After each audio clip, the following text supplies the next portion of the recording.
Hello, good morning mga kakayan. So ayan na nga, ating na naman i-unbox ang ating mini projector na ating nabili sa ating Temo Finds. So ayan na siya guys, Temo Finds. By the way nga pala guys, may mic ako dyan kaso hindi ko na malayan na siya ay nalobat. So ayan, mag-voice over na lang tayo para hindi naman masayang ang video na to kasi hindi ko na siya pwedeng ulitin dahil nabuksan ko na yung items at hindi na natin pwedeng ibalik. So ayan guys, binubuksan na natin ang ating mini projector na ating na order sa Temo.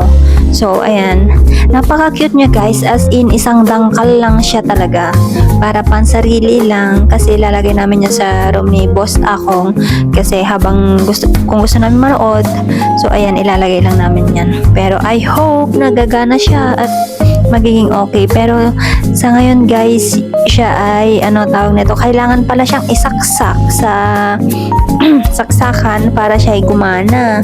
At ayan na, hindi ko na siya trinay kasi alam ko naman gumagana. Si Boss Akong lang ang nakakaalam kasi hindi ko siya alam i-operate. So si Boss Akong na lang ang bahala dyan. At ayan nga, napaka-cute niya guys. Ayan, pwede pa sang i-adjust yung niya, yung mata niya, yung lens niya.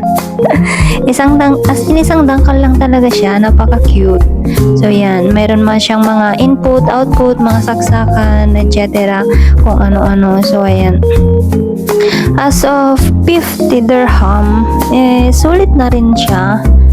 Pero medyo tagilid lang tayo siguro sa kanyang lens. Pero trinay ko naman siya at okay naman siya guys sa wall.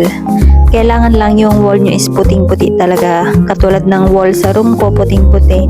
Para tapos madilim na madilim dapat para kitang-kita. So, ayan. Napaka-happy ko naman na naka-order ako ng ganito sa Temo. Ayan, para pansarili lang. Pero order din kami niyan nung malaki para iuwi namin sa Pilipinas. Para family bonding ba. Magandang may projector guys. Maraming pwedeng gamitin yan paggabi, pag gustong manood ng movie, etc. ganyan. So ayan, napaka-cute niya. At tuwang-tuwa naman ako sa 50 dirham ko sa Temo. At yan na nga, nakabili ako ng maliit na projector, mini projector. At meron na din siya guys na remote control. Kulang nga lang ng battery. Bilhan ko na lang siya ng battery. So ayan, may 2 connector wires na din siya para sa saksakan niya. So ayan, ikikip lang natin yung box niya kasi dadalhin natin yan sa partition ni Boss Akong. So ayan na nga guys. At eto yan na naman, isa na namang unboxing ang naganap. At salamat sa inyong pakikinig at pag-stay tuned na panoorin ang ating video. Hanggang sa muli.